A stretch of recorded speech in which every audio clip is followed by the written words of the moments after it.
La valeur d'une femme ne dépend pas de ce qu'elle a fait autrefois. La valeur d'une femme ne dépend pas de ce que les hommes disent d'elle. La valeur d'une femme dépend de sa destinée en Jésus. La valeur d'une femme dépend de ce que Dieu a mis en elle. Bonjour à tous, bienvenue sur Woman Expression, votre émission chrétienne dédiée aux femmes, faite par les femmes, pour la femme. Aujourd'hui, nous avons une invitée, notre sœur. Peux-tu te présenter, s'il te plaît? Ouais, bonjour à tous, je m'appelle Sœur Laetitia Tchikouli, mariée, mère depuis plus de 5 ans, bientôt. Félicitations. Merci. Et mère de 3 enfants. Très bien. Ouais. Alors, ma sœur Laetitia, bienvenue. Nous sommes ravis de t'avoir sur ce plateau. Tu n'es pas la première et tu ne seras sûrement pas la dernière, mais aujourd'hui encore, nous aimerions un peu revenir sur ton témoignage.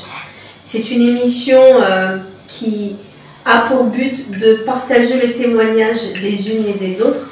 Pourrais-tu, s'il te plaît, partager une portion de ton histoire? Comment es-tu venue au Seigneur?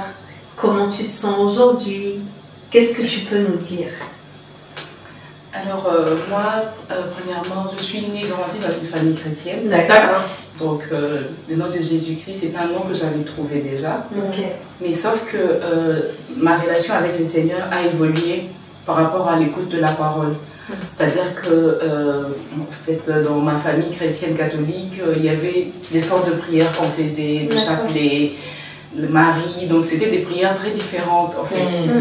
Et quand je suis arrivée en France, parce que j'étais au Congo avec ma famille, quand je suis arrivée en France, il fallait échanger par rapport à la famille qui m'avait accueillie ici.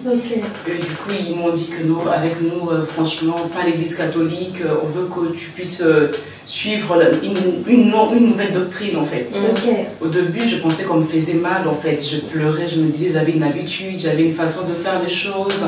C'était trop dur pour moi. Et aussi, dans ma marche avec le Seigneur, je ne savais pas que la musique mondaine, c'était une musique païenne, si on peut le dire comme ça. Quand je suis venue à l'école, j'avais croisé une amie avec qui, pendant nos pauses, on faisait des selfies avec la musique de Kofi. Et tout, on était là, toutes joyeuses. On pensait que pour nous, c'était la joie, c'était la vie, c'était comme ça en fait.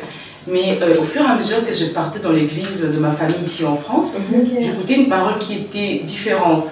C'est vrai que j'ai aussi évolué dans la doctrine, mais cette parole-là, ça m'a permis de changer. C'est-à-dire que d'un coup, j'ai arrêté d'écouter la musique mondaine et de le chanter. Et je vais dire aussi que j'étais hypocrite parce que dans la maison même, la musique mondaine ne jouait pas. Mais moi, quand je sortais de la maison, je partais à l'école, je l'écoutais avec des amis. Et quand je revenais, volontairement, oui. Parce que je n'avais pas encore quitté mes habitudes. Et dès que j'arrivais à la maison, c'est la Sainte Laetitia, donc elle est parfaite, elle suit à la longue tout ce que les parents disent. Et le jour que j'ai décidé de changer, je ne sais pas comment ça s'est fait. Mais moi-même, jusqu'à aujourd'hui, je ne sais pas. Même quand je partais à l'église, je partais toujours avec mon chapelet. Je partais avec. Et quand les gens priaient, je disais, mais pourquoi ils prient ici? J'avais l'habitude de prier un peu d'une manière calme et tout. Et quand je voyais les gens vraiment prier, je connaissais, je savais, je voyais. Mais je critiquais trop quand j'étais au Congo. Je critiquais quand les gens priaient à haute voix. Et quand je voyais les gens prier, vu que j'étais maintenant dans cette église-là, du fond de moi, je me disais, mais pourquoi ils font ça? Ils font de trop, voilà, et tout.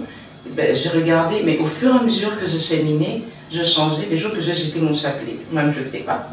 J'arrive un jour à l'école, mon amie aimait la musique, hein, comme d'habitude, pendant nos pauses. Franchement, ça... Je ne m'intéresse pas. Elle me dit, mais tu es malade ou quoi? J'ai dit, non, je ne suis pas malade. Franchement, ça ne m'intéresse pas. Ça ne m'intéresse pas. J'avais honte aussi de lui dire que c'est à cause du Seigneur que je changeais.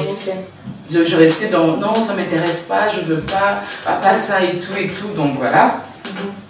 Et pour elle, elle ne comprenait pas et tout. Et au fur et à mesure, et un jour, j'ai eu le courage, je lui ai dit, bah, écoute, moi, cette musique, ça m'intéresse plus parce que d'après la parole du Seigneur, elle rigolait parce qu'elle était aussi chrétienne, on va pas le dire. Donc du coup, elle me disait, ben, moi aussi je suis chrétienne, je fréquente une église, mais pourquoi tu vas dire que cette musique, ben, dis plutôt que c'est pour toi, que ce n'est pas bon. D'accord. Déjà, j'ai essayé de prendre ces paroles, j'ai dit, bon, pour moi ce n'est pas bon, donc c'est là que j'ai arrêté.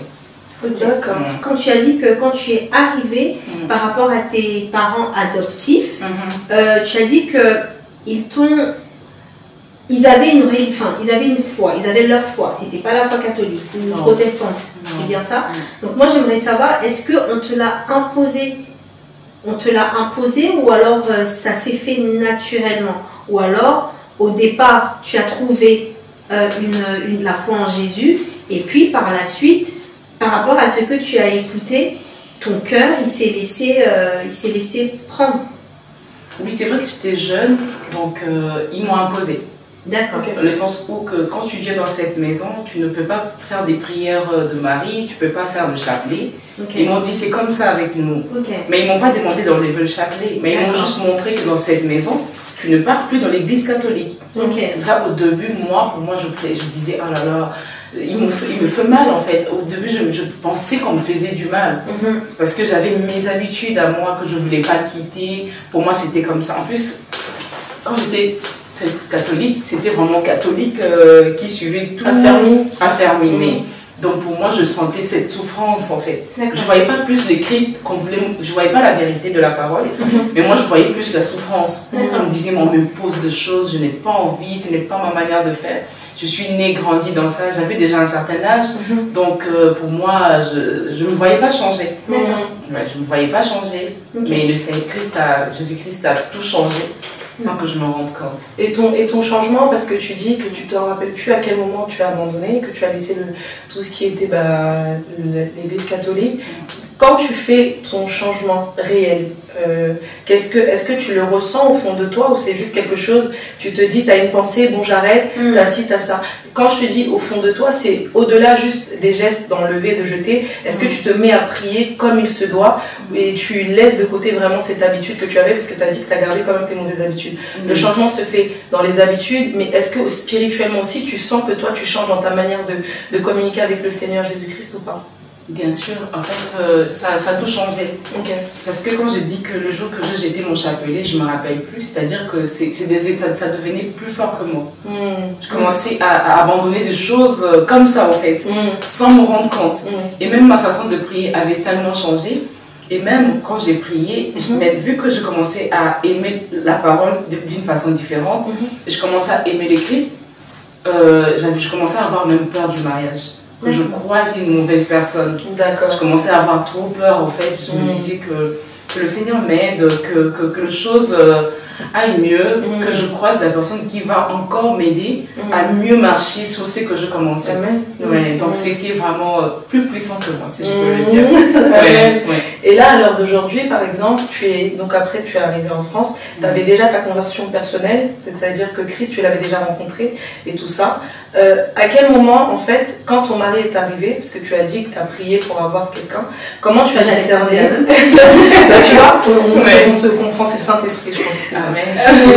À quel moment, toi, tu te dis, quand ton mari est arrivé, en fait, comment tu as discerné, en fait, que c'était celui ou pas que Dieu t'avait envoyé? Parce que tu sais, tu peux prier, puis finalement, en fait, on peut t'envoyer quelqu'un qui, d'apparence, paraît à Christ, mais qui ne l'est pas vraiment. Comment toi, tu as su discerner, en fait, que oui, là, c'était la volonté de Dieu, avec la foi que tu avais eue auparavant et tout ça? Comment tu as pu faire la différence? C'est vrai que moi, quand je priais, c'est vrai, je priais pas trop pour le mariage. Je priais pas pour le mariage. Dire que Seigneur, donne-moi un mariage. Mais quand je priais, j'avais peur de croiser la mauvaise personne dans ma vie par rapport au mariage. C'est-à-dire que j'avais des signes en fait. Des signes comme... il y avait des choses que moi je disais. Je ne vais pas dire que j'ai rêvé. Hein, il y a des choses que je disais au Seigneur que j'ai vues à mon mari, chez mon mari en fait. C'est-à-dire que je voulais que mon mari puisse craindre Dieu, j'ai vu ça. Bon, c'est vrai que le premier jour, on ne voit pas la crainte du Seigneur. Bien sûr. On ne sait pas, on croise une personne comme ça. Donc, voilà. Donc, mais quand j'ai prié, il y avait des choses qui concordaient en fait à ce que j'avais demandé au Seigneur et je le voyais à mon mari. C'est vrai qu'on s'est croisés dans des circonstances pas trop bien. J'étais en train de frauder un train. D'accord. CSF, pardon. Lui aussi. Donc, et du coup... Vous n'êtes plus fraudeur. Du coup, vous êtes plus fraudeur. Non, c'est bon. Oui, c'est bon. C'est bon, non. Non, franchement, c'est normal. Donc, il m'a vu et directement, il m'a posé la question.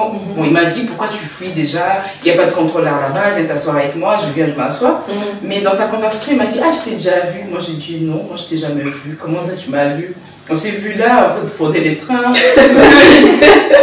Donc, du coup, c'est là qu'il me dira, oui, écoute, je t'ai déjà vu, j'allais te parler, mais je t'ai pas parlé et tout. Après, bon, moi, j'étais allée m'asseour là où il était. Pas parce que je voulais m'asseoir, parce que je pensais qu'il savait là où se trouvait le contrôleur. Et moi, je veux m'asseoir là par assurance pour qu'on n'ait pas des contraventions et tout. Mais là, c'est là qu'on a commencé à parler. Il m'a dit, est-ce que tu pries?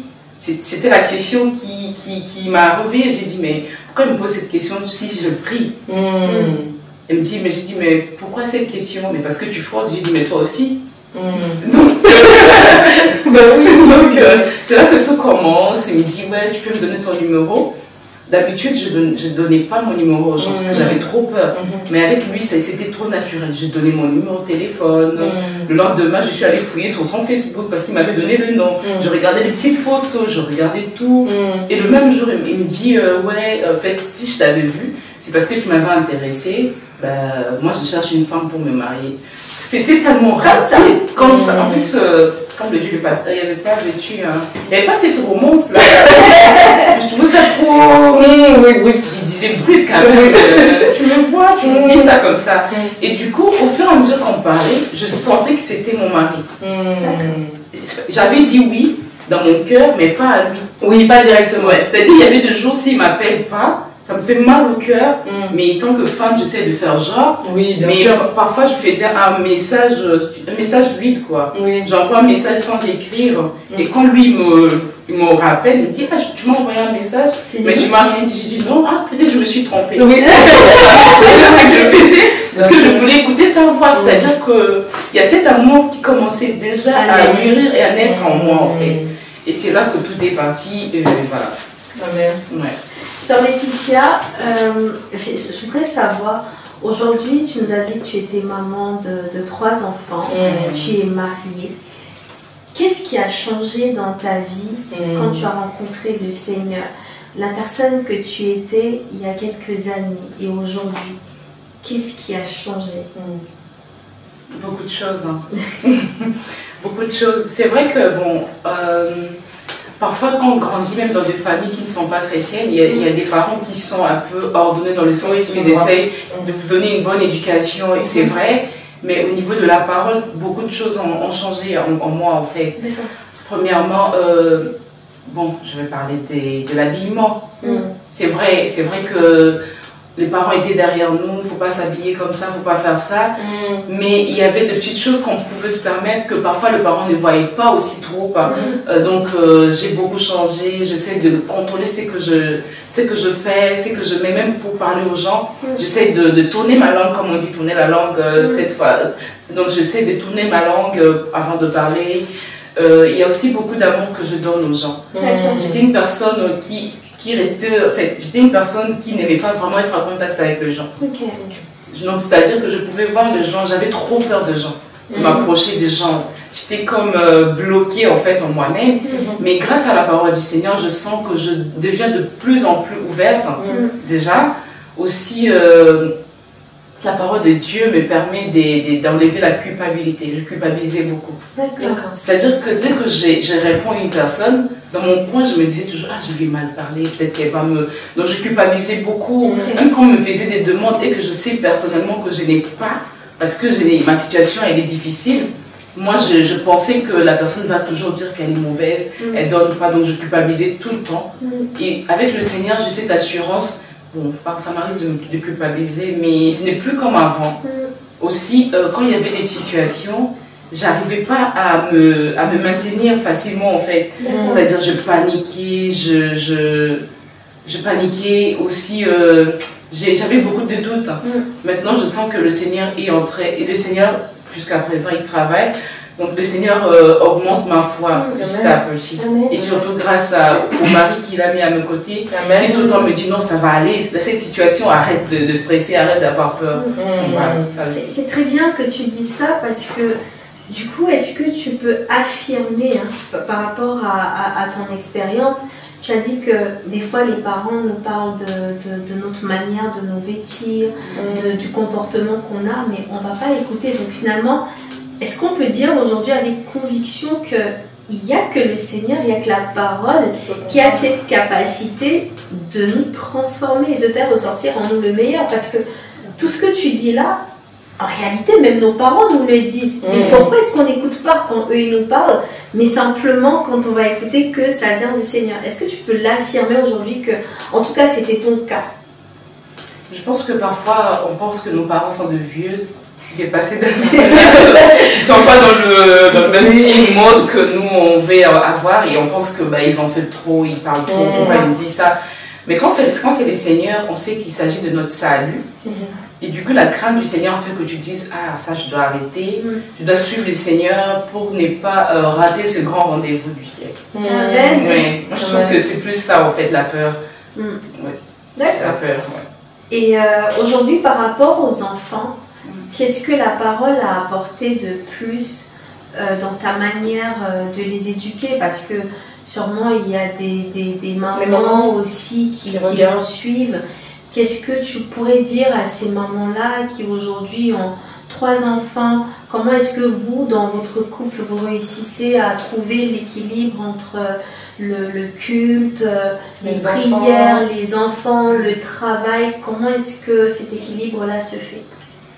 Alors oui, vu qu'il y a l'amour du Seigneur d'abord, premièrement, entre mon mari et moi, c'est ce qui fait qu'on essaie de donner le meilleur de nous pour que nos enfants suivent que le même schéma que nous on a adopté en fait. On essaie d'inculquer des choses aux enfants et ils voient aussi ce qu'on fait. Comme l'a dit une sœur que j'ai entendue une fois, elle disait que l'enfant chante de le bas âge, donc les enfants nous voient en train de chanter. C'est vrai que nous à la maison parfois ça nous arrive, on met une musique. À l'église, on est calme et tout, mais on danse, même papa et maman là, on danse au salon. Mais on danse vraiment en transe. Du coup, les enfants viennent, donc ils sentent cette joie, cette chaleur, donc du coup, ils se disent, ils comprennent que c'est ça la vie. J'ai mon fils, parfois il me dit, il y a 2 jours, il est fatigué, il me dit non, je ne vais pas aller à l'école aujourd'hui. Non, tu dois aller à l'école. Mais quand c'est l'église, c'est lui-même qui vient te poser la question. On ne va pas aller à l'église. C'est vrai que il va aller à l'église aussi parce qu'il sait qu'il va croiser d'autres personnes et tout. Mais plus parce que il y a cet amour qu'on essaie de leur donner du Christ, que eux aussi me manifestent en nous demandant tout le temps d'aller à l'église. J'ai mon fils, quand on reçoit des gens, déjà il commence à merci Jésus. Lui-même déjà il commence à entonner. Pour dire qu'on va prier. On va prier. Donc ils comprennent que c'est ça notre vie. Ils connaissent même Zoom. Ils savent que parfois, avant, à un moment donné, avec le confinement, il y avait des prières sur Zoom. D'accord. Donc du coup, ils savent même dès qu'ils voient les Zoom, ah maman c'est la prière. Donc les enfants, ils comprennent déjà parce que c'est naturel et on les vit, ils savent que c'est comme ça. Donc en fait, ça veut dire que les enfants, dans ta manière d'expliquer, ils reproduisent tout simplement ce que vous leur donnez en fait. Ils prennent ça, ils en font quelque chose. Et en tant que femme, parce que tu as beaucoup parlé de l'imposition que tu as eue vis-à-vis de ta vie avec Christ et même de la marche, comment on te l'a imposé, tu vois. Bon, moi, peut-être, je dirais que c'est Christ qui a voulu t'imposer, en fait, qui a voulu te prendre. Et maintenant, comment tu arrives à te retrouver toi-même dans ta vie de maman, dans ta vie de femme? As-tu des temps de prière? Comment tu fais, en fait, pour avoir de l'intimité entre toi et Jésus-Christ, juste vous deux, en fait, sans avoir tout ce qu'il y a autour, en fait? Comment tu fais pour retrouver cette vie-là? Comment tu t'organises, en fait? Ouais, en fait, parfois quand les enfants dorment, je prends mes temps de prière, ça m'arrive de prier toute seule. Parfois même quand ils sont là avec moi, ils sont en train de jouer, je dis je vais prier, je me mets à prier, même s'ils vont commencer avec moi et couper pour continuer à jouer, ça ne me dérange pas, mais au moins je prends mes temps de prière. Ça m'arrive de me réveiller aussi, je me réveille la nuit, je me mets à prier, donc il y a toujours des petits temps. Parfois ça m'arrive de prier en cours de route. Je parle de travail, je parle là, on dirait une personne qui a cette maladie des têtes. Je parle toute seule. Là, le Covid, ça m'a beaucoup aidé à un moment donné parce que je me masquais, donc c'était trop bien pour moi. Ça m'a tellement aidé, donc parfois c'est ça. C'est vrai, parfois ça m'arrive de prier donc, dans mon cœur. Bien sûr, oui. Parfois, ça m'arrive de prier dans mon cœur, à la maison aussi. Donc, on cherche toujours le temps. On se donne, en fait. C'est vrai aussi, il y a des moments où je n'arrive pas vraiment à prier. Je sens c'est comme cette lourdeur. C'est-à-dire, tu te réveilles, tu pries, mais vite fait. Tu es en train de prier, mais dans ta tête, tu as besoin de faire une chose. C'est-à-dire, au lieu d'être vraiment concentré de ta prière, tu fais une prière de 5 minutes, Seigneur, merci parce que tu m'as réveillé.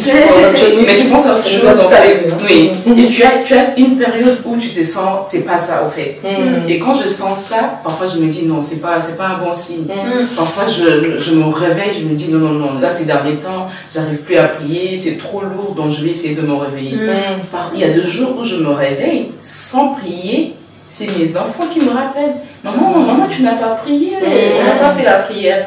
Ils savent que quand on se réveille le matin, on commence par ça. Et moi, j'oublie, c'est eux qui rappellent. Amen. D'où l'éducation, donc tu leur inculques que c'est très important. Franchement, là, je pense que déjà, pour commencer, tu nous enseignes quelque chose déjà sur la vie d'une femme mariée, sur la vie d'une maman, mais au-delà aussi sur la vie d'une servante, en fait, tout simplement, parce que je pense qu'il y a tellement de choses qui font que des fois, on peut se dire, oui, en fait, on peut faire passer nos enfants en premier, on peut faire passer Christ en premier, mais je pense qu'avoir toujours un temps pour Jésus-Christ avant toute chose, parce qu'au final, ces choses-là, c'est lui qui nous les a données, ça nous permet en fait d'être restaurés. Et là, je pense que ton témoignage, il édifie pas mal de mamans qui sont dans cette situation, qui visent vers le mariage aussi également. La sœur Vanessa, qui vise aussi vers le mariage. Et toutes les autres sœurs qui regardent. Et voilà, pour ma part, en tout cas, j'ai été comblée. Je ne sais pas si tu as une autre question. Tu veux rebondir? Non, pas une question. Je vais te laisser terminer, Laetitia. Moi, juste, je voulais dire merci beaucoup. Parce que ton témoignage, il est particulier. C'est vrai qu'on reçoit beaucoup de sœurs. Et à chaque fois, je me dis, c'est incroyable. Moi, je retiens 2 belles choses. Tu as parlé de l'amour du Seigneur. Parce que tout à l'heure, quand je t'ai posé la question de savoir comment est-ce que vous réussissez à faire tout ça, ta réponse, je m'attendais pas à une si belle réponse. C'est-à-dire que en fait, aujourd'hui, pour trouver un équilibre, pour pouvoir tout faire en même temps, il faut juste aimer le Seigneur et ne pas se dire je suis fatiguée.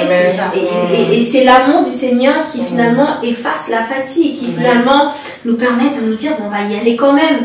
Et aussi quand Laetitia t'a posé la question, quand elle a demandé comment tu fais, est-ce que tu te retrouves, c'est bien parce que tout à l'heure on a parlé, mais ce que je voyais c'est qu'on parlait beaucoup de ton mari, ton époux et de la communion que vous aviez, et quelquefois on peut s'oublier même et oublier que au-delà de la famille, on a aussi sa propre relation avec le Seigneur. C'est pour ça que j'ai souri quand elle t'a posé la question, que tu nous expliques aussi que oui, il y a le couple, mais il ne faut pas oublier que la relation avec le Seigneur, elle est d'abord personnelle. Et de dire que toi tu trouves un moment. J'espère que les sœurs seront aussi encouragées de se dire bon, on prie avec notre mari, mais à un moment donné, on se retrouve aussi seul avec notre père. On lui dit papa, je suis là. C'est ça. Voilà, moi Laetitia, en tout cas, merci beaucoup. Merci énormément, merci. Merci. En tout cas, que Dieu vous bénisse, vous tous qui regardez l'émission Woman Expression. N'hésitez pas à continuer à nous regarder. Vos témoignages sont toutes, en fait, je pense toutes, quand vous venez ici, vos témoignages sont aussi particuliers que votre vie. Et n'oubliez pas que Jésus-Christ est la solution à tout. Faites de lui votre priorité en tout et pour tout. Et il accomplira ses promesses dans vos vies. Que Dieu vous bénisse, à très bientôt.